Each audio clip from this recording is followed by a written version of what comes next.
Hello दोस्तों, स्वागत है आप सभी का आपके अपने यूट्यूब चैनल विद्यापथ में। मैं आपका टीचर अभिनंदन केवलिया आप सभी का हार्दिक स्वागत करता हूँ। उम्मीद करता हूँ पढ़ रहे होंगे, अच्छे होंगे, स्वस्थ होंगे। और नहीं पढ़ रहे तो आपके लिए ये लेक्चर है, जो नहीं पढ़ रहे उनके लिए। क्योंकि पॉवर्टी, इनइक्वालिटी और अनएम्प्लॉयमेंट ये सिर्फ उन्हीं के है, उन्हीं के बारे में हम लोग चर्चा करने वाले हैं। और जो लोग पढ़ रहे हैं वो भी पढ़े, क्योंकि उनको भी पता चलेगा कि अगर वो नहीं पढ़ेंगे तो उन लोगों का क्या हाल होने वाला है भारत जैसे देश में, जहाँ पे सिर्फ बीड़ी जर्दा गुटखा के भी ऐड उ उसके प्रोडक्ट के पैकेजिंग के ऊपर इमेजेस बनी हुई आती है, क्योंकि लोगों में इतनी भी समझ नहीं रही है कि उससे वो मर भी सकते हैं। ये अनएम्प्लॉयमेंट का, इनइक्वालिटी का, पॉवर्टी का सबसे बड़ा साइन है कि लोग कहाँ जा रहे हैं, किस दिशा में जा रहे हैं। तो चलिए लेक्चर चालू करते हैं। उससे पहले मैं आप सभी को ये कहना चाहता हूँ कि अगर आप लोगों ने लेक्चर को सब्सक्राइब नहीं किया, चैनल को सब्सक्राइब नहीं किया तो सब्सक्राइब कीजिए, लाइक कीजिए वीडियोस को, और प्लीज़ अपने दोस्तों के साथ शेयर कीजिए, क्योंकि काफ़ी इंपॉर्टेंट होने वाला है आज का लेक्चर। तो चलिए चालू करते हैं। सबसे पहले हम देखते हैं पॉवर्टी के बारे में। गरीबी, जिसको हम लोग हिंदी में बोलते हैं कि गरीबी रेखा। गरीबी क्या होती है? गरीबी का भारत में क्या स्थान है? गरीबी एक ऐसी सिचुएशन है, ऐसी स्थिति है। नॉर्मल टर्म्स में तो देखा जाए तो गरीबी का मतलब वो है कि किसी आदमी के पास पैसा नहीं है। पर अगर किसी आदमी के पास पैसा है पर वो इतना नहीं है कि वो अपनी बेसिक नीड्स को भी पूरा कर सके, तो उस केस में गरीबी आती है। बेसिक नीड्स जैसे रोटी, कपड़ा, मकान। हमारे शुरुआत में आज़ादी के समय में नेहरू जी पर और गांधी जी ने ये बात कही थी कि रोटी, कपड़ा, मकान सबसे ज़्यादा ज़रूरी है, ज़रूरी चीज़ है एक आदमी को जीवन जीने के लिए। और भी कोई बेसिक नीड्स है, लाइफस्टाइल, हेल्थ केयर और पानी, कई सारी चीज़ें होती हैं। तो वो सभी चीज़ें गरीबी के अंदर आती है। गरीबी दो प्रकार से होती है, एब्सोल्यूट गरीब पॉवर्टी और रिलेटिव पॉवर्टी। एब्सोल्यूट का मतलब है कि एक मिनिमम स्टैंडर्ड सेट किया हुआ है इंटरनेशनली, कि अगर किसी आदमी के पास $2 पर डे का, पर पर्सन उसको चाहिए गुजारा करने के लिए, अगर उसके पास इतना भी नहीं है तो फिर वो पॉवर्टी लाइन से नीचे है। अब कितना नीचे है वो डिपेंड करता है, वो डिपेंड करता है कितना नीचे है। पर वो उस $200 पर डे, मतलब $6,000 पर मंथ से अगर कोई कम कमा रहा है, अगर वो कम, उसको कम पैसे प्राप्त हो रहे हैं इंटरनेशनली, तो वो कितना नीचे है गरीबी रेखा से, वो वाले एक अलग क्वेश्चन है, पर वो नीचे है। ये आप समझ लीजिए एब्सोल्यूट पॉवर्टी का मतलब है। देन अब देखते हैं रिलेटिव पॉवर्टी। रिलेटिव पॉवर्टी मतलब मैं आपसे कितना गरीब हूँ, आपके पास कितना पैसा ज़्यादा है मेरे से, या आप मेरे से कितने गरीब हो, मेरे पास कितना पैसा है आपसे ज़्यादा। एक दूसरे से तुलना करना, एक दूसरे से कंपैरिजन करना, किसके पास ज़्यादा है, किसके पास कम है, किसकी लाइफस्टाइल कितनी अच्छी है, किसकी लाइफस्टाइल कितनी अच्छी नहीं है, उस बारे में एक उस विषय में एक अध्ययन करना, वो रिलेटिव पॉवर्टी है। कोई आदमी के पास हो सकता है अच्छी लाइफस्टाइल हो, वो फ्लाइट्स में ट्रैवल करता हो, उसके पास अच्छा कपड़ा, अच्छी रोटी हो, अच्छा रेस्टोरेंट जाता हो, पर किसी के पास नहीं हो। ज़रूरी नहीं है सबके पास हो। तो रिलेटिव पॉवर्टी का मतलब है एक दूसरे से कंपैरिजन में।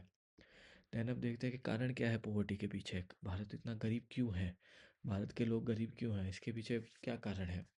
सबसे पहला कारण है कि भारत के लोग हिस्टोरिकली गरीब रहे हैं। हमारे ऊपर 200 साल अंग्रेज़ों ने राज किया, उससे पहले मुगलों ने राज किया। अंग्रेज़ों ने भारत को जिस तरीके से लूटा है, जिस तरीके से इंडियंस से रॉ मटेरियल खरीदते थे और फोर्सफुली उन्हें फिनिश प्रोडक्ट खरीदने के लिए मजबूर किया जाता था ताकि अंग्रेज़ लोग ही कमा सकें। कई सारी गवर्नमेंट पॉलिसीज़ भी ऐसी रही इंग्लिश ब्रिटिश टाइम की, जो भारतीयों को सिर्फ और सिर्फ गरीबी की तरफ ही धकेलती रही। तो हिस्टोरिकली ऐसे कल्चर रहे हैं हमारे इंडियंस के, कि अंग्रेज़ों ने हमें काफ़ी टैक्स वसूला है, इस प्रकार से बिजनेस व्यापार कार्य भी नहीं करने दिया।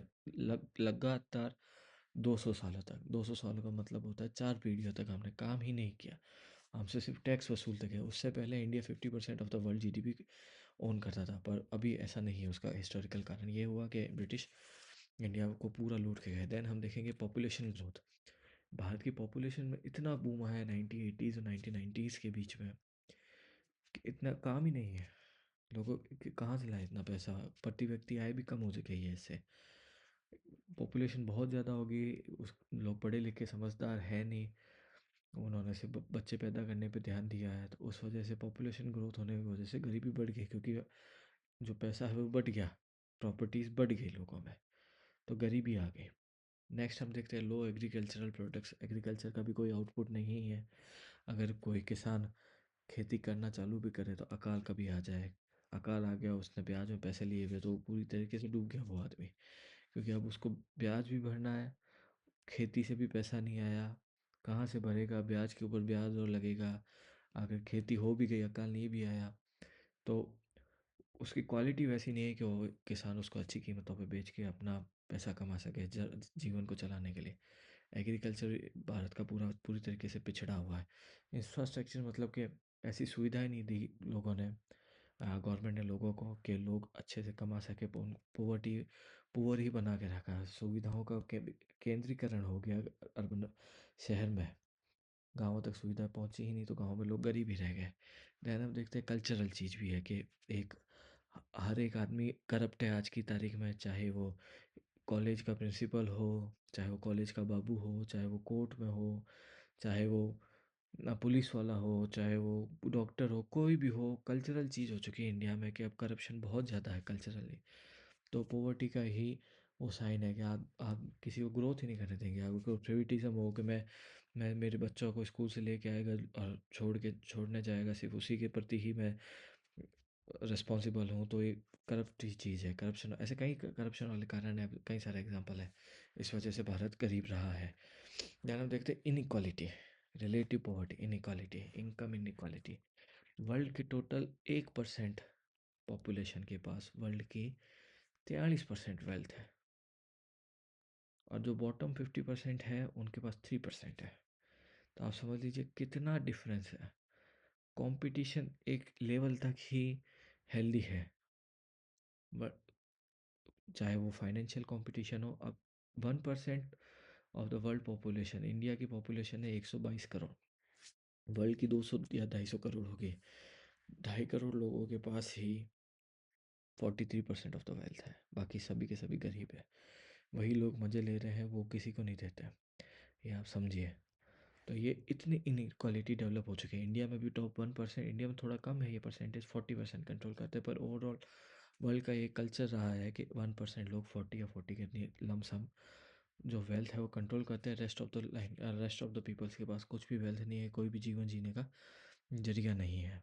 वो गरीब ही है। रिलेटिवली वो बहुत गरीब है। कंपटीशन का स्तर ही इतना खा चुका है उनको कि अब वो कैसे खड़े होंगे वो अभी किसी को मालूम नहीं है।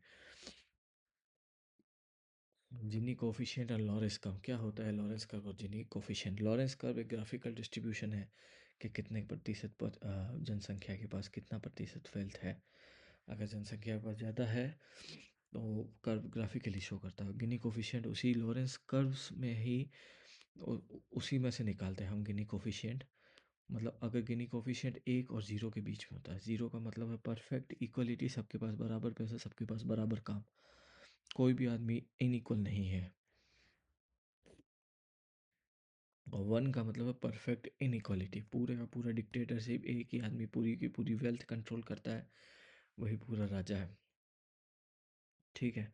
तो ये गिनी कोफिशिएंट है, ये एक टूल बनाए हुए हैं इनइक्वालिटी को, इनइक्वालिटी में। रीजनल इनइक्वालिटी भी बहुत है इंडिया में। इनकम और रीजनल इनइक्वालिटी, शहर में लोग ज़्यादा कमाते हैं, गाँव में बहुत कम कमाते हैं। गाँव में वैसी सुविधा ही नहीं पहुँच पाई लोगों के पास कि वो उनको कमाई के अवसर प्राप्त किए जा सके। वो लोग कमा ही नहीं सके, वो लोग खड़े नहीं हो सके, गरीब के गरीब ही रह गए। आज़ादी से पहले भी गरीब थे, आज भी गरीब है। मूलभूत सुविधाएं नहीं है, हेल्थ केयर, एजुकेशन, स्कूल कुछ भी नहीं है। गाँव में मोस्टली लोग पुअर ही हैं। एलपीजी रिफॉर्म्स ने इनइक्वालिटी बढ़ाने में बहुत बड़ा रोल प्ले किया। एलपीजी रिफॉर्म्स जो मनमोहन सिंह लाए थे, डेटा ये बताता है स्टैटिस्टिकली, हमें हमें ये शो होता है कि LPG liberalization, privatization and globalization के पास के बाद में जो ग्रोथ है वो सिर्फ पैसे वालों पे ही सेंटर्ड है, कि वही लोग कैसे कमा सकते हैं। गरीब के पास तो कोई चारा ही नहीं रहा कि वो कैसे खड़ा हो, कैसे अपना कार्य करे। पैसा अगर किसी के पास है, सिर्फ वही ग्रो कर सकता है। एग्रीकल्चर भी आज की तारीख में एक इनइक्वालिटी का सबसे बड़ा कारण है, क्योंकि मोस्टली गाँव में किया जाता है खेती बाड़ी। सबसे ज़्यादा एम्प्लॉयमेंट जो है वो एग्रीकल्चर में ही है। लोग सबसे ज़्यादा एम्प्लॉयड उसी में हुए हुए हैं, पर सबसे कम कंट्रीब्यूशन ही जीडीपी में एग्रीकल्चर का ही है। मैक्सिमम कंट्रीब्यूशन सर्विस सेक्टर का है, पर सर्विस सेक्टर में इतने लोग काम में नहीं लगे हुए। एग्रीकल्चर में मैक्सिमम लगे हुए, तो इनकम इनक्वालिटी काफ़ी है इंडिया में। अनएम्प्लॉयमेंट अपन देखते हैं। अनएम्प्लॉयमेंट दो प्रकार की है। पहली बात वॉलेंटरी और अनवॉलेंटरी।